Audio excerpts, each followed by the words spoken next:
So, it's been a while since my last video in this one, and I realized that starting off with a marathon isn't a good idea. You feel obligated to keep doing what you said you do, and you can't work on other videos you'd want to do. So I decided I'm not going to do videos on Tony Hawk's Project 8 and Tony Hawk's Proving Grounds. To sum up what I think about them, Project 8 takes away all the cool stuff you like from the previous Tony Hawk games, and it runs at a worse frame rate than Tony Hawk's Pro Skater 3. Not to mention that it doesn't have a cool story mode. My balls are flying everywhere. How about you shag 'em for me?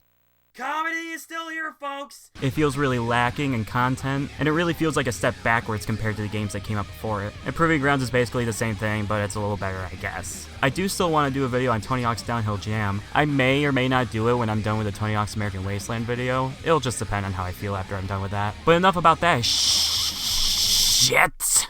Let's talk about Tony Hawk's Underage Drinking 2.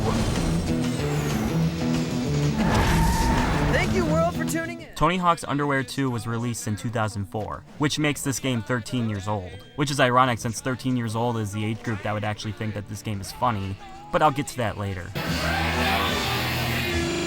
First of all, it has a lot of the features that Tony Hawk's Under Fire 1 had. Stuff like create a character, create a park, create a trick. It doesn't have the ability to create a skateboard graphic though. Instead, you have the ability to create a spray tag, which is cool I guess, and you could even use it as a skateboard graphic, but, you know, it's tiny. Graphically, the game looks okay. It seems to be going for more of a cartoony look, which is interesting. It's not very impressive when you consider that Metal Gear Solid 2 came out before it, but it's not horrible looking. Normally, you don't play these games for the graphics, you play them for the gameplay, right? Oh, schnell!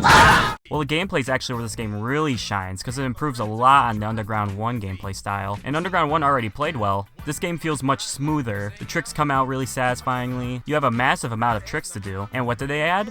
A sticker slap. That's cool, I guess. I mean, we already had a wall plant, but alright. They also added this focus thing, which makes it slow and enhances the PS2 blur that we all love. Now, this game is pretty rad when it comes to gameplay content, because it's actually like having two Tony Hawk games in one. It has a story mode and a classic mode. Classic mode is structured like Tony Hawk's Pro Skater 1, 2, and 3, just without the competition levels. But whatever, forget about that old school arcadey video gamey stuffies. Let's get to the emotional storyline of Tony Hawk's Underworld 2. Mi grande chorizo es el jefe, mamacita. Next, you get kidnapped by a bunch of pro skaters to go on a world destruction tour. A big skating event where all of these pro skaters go around the world being assholes to everyone. Donna, your rack is wicked awesome. Stop it! You're retarded. No, you are! Oh! Nice catch, dumbass! There are two teams, Team Bam and Team Hawk. You go on to Team Hawk because Bam really wanted a cripple on his team. Do I want the noob?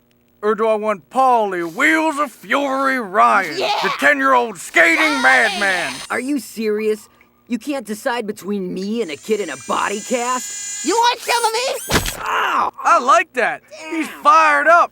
This kid's got game. I take Paulie. Fucking vegetables getting better treatment than we do. While I'm at it, why isn't there a straight pride parade and a white history month? Each stage has a set amount of goals for you to complete, which can be trick over this thing, grind here, find this, tag this, and my personal favorite, steal a sick child from the hospital and take him to Tony Hawk. This kid's got Terminal 7. This kid's got ass cancer.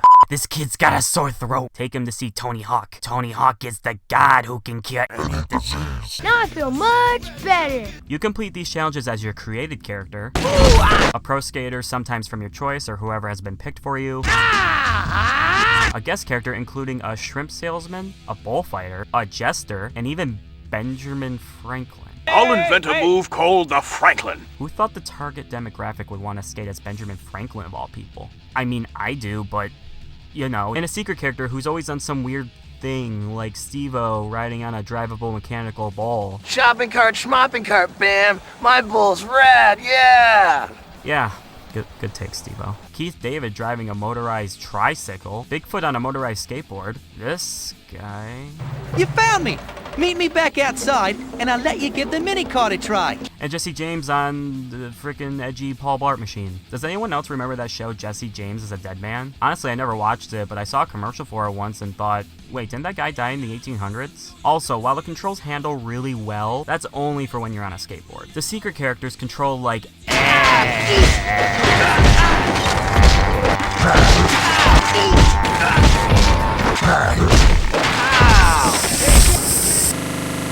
They move too fast, don't have a diverse moveset. Really just makes me wish I was playing as, I don't know, Shrek or something. Oh yeah, you can play as Shrek and a Call of Duty soldier. You have to complete the story mode on easy for Shrek and on hard for the COD soldier. I don't really care though, so no big green Mimi for you. Anyways, once you complete enough of the goals, which, you know, it's usually like a little bit more than half to complete a level, you get a cutscene involving The Wheel of Loogie! which is basically a wheel that will choose a random event that will either punish the losing team, give the losing team a chance to catch up, or something dumb like a rookie swap, which apparently is you and Eric Sparrow. What about me? Oh, no, this can't be it. Guys!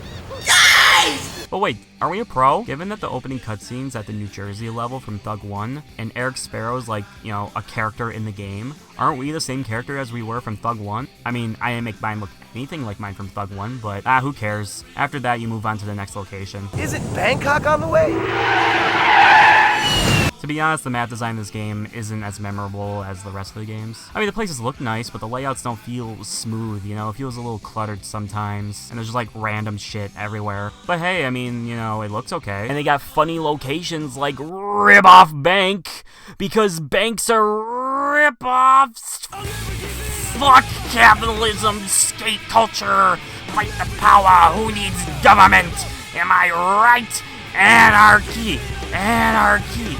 And speaking of the game's humor, as I said before, the humor in this game is very stupid. Even for like 2004 standards, I think the humor's like stupid. Too stupid a little bit.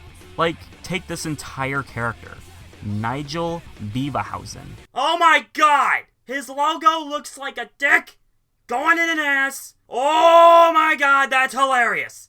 Oh my god. Comedy is still here, folks. It doesn't get any better than fucking this. Ah! His whole thing is that he wants to turn the World Destruction Tour into a film or live broadcast or something. And because, fuck the system, skate culture, the gang constantly makes fun of him by taking off his pants, tying into things, impersonating him, and, you know, jumping around and farting on people's faces. Like, yeah, that's hilarious, guys. Oh my god.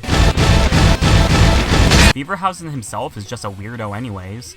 Always grabbing his crotch and looking like someone you'd expect to direct a porn. And with a logo like that, I wouldn't be surprised if he has. Oh. The kids went nuts for it. Even without him, the jokes are fucking stupid. Kind of ironic, man. Him nailing a wiener cart. Get it? But if anything makes up for the shitty humor, it's the rad music. There are a lot of great songs in this game, like Rapper's Delight by Sugar Hill Gang, Whiplash by Metallica, and many others because I didn't write any more down. They really like fit the skate culture vibe that the game's going for. But they also included Ring of Fire by Johnny Cash and That's Life by Frank Sinatra. I mean, I'm not complaining, but is that really what the kids were listening to back in the day? I wasn't. I was listening to my parents argue. Fuck it, I'm only listening to Frank Sinatra while skating around hell. It just works. Oh, and the story just amounts to your team winning and Beaver Boy getting fucked or whatever. Looks like Bam's gonna fuck him a beaver. After that, you get to see more skate videos. Oh, yeah! You know, the game, at least from a story perspective, feels more like a Jackass video game, you know? Going around fucking with people and yourselves. There's a lot of animals around, and those animals taking shits everywhere. Bam Margera, Steve-O, and Wee Man are there, and it just feels like a product of the time. Of anything, this game's like an episode of Viva La Bam, which I gotta say, that show was really cool to watch when I was a kid, but watching it now, it's like, oh, that's so cheesy and formulaic. Pretty much every episode is Bam saying, I'm gonna do the thing, and his mom, April, going, oh my god? Then the rest of the episode is Bam either doing the thing, or it's Bam setting up the thing, or just doing something completely unrelated with his Uncle Vito. I say this game's like an episode of Viva La Bam because Bam's dad, Phil, is here for some reason. Oh, Phil! Damn it, Bam! The tire jacks ran right up my... But I think that's why I like this game. I watched a lot of the Jackass type shows when I was a kid. You know, Viva La Bam, Wild Boys, Nitro Circus. Even Rob Dyrdek's Fantasy Factory has some of the vibes of watch the popular people go do the crazy thing. And that's pretty much what this is. So if you have a massive soft spot for those types of shows, I'm sure you'll get a nice kick out of this game's story mode. As long as you can get past the product of the timesness of it. Like, look here guys, it's Star Wars Kid! And look here, I can make Benjamin Franklin slap Napster logos on skateboarding signs. Napster. Remember Napster? Yeah, that won't date this game one bit. But, I mean, hey, that's kind of what we come here for, right? Jump back into the early 2000s, be good old skateboarder boy, girl, dog. And that's all I got for this game. It's cheesy and dumb, but plays well and never gets stale. So next time, I'll be reviewing Tony Hawk's American Wasteland. Whenever that'll be, am I right?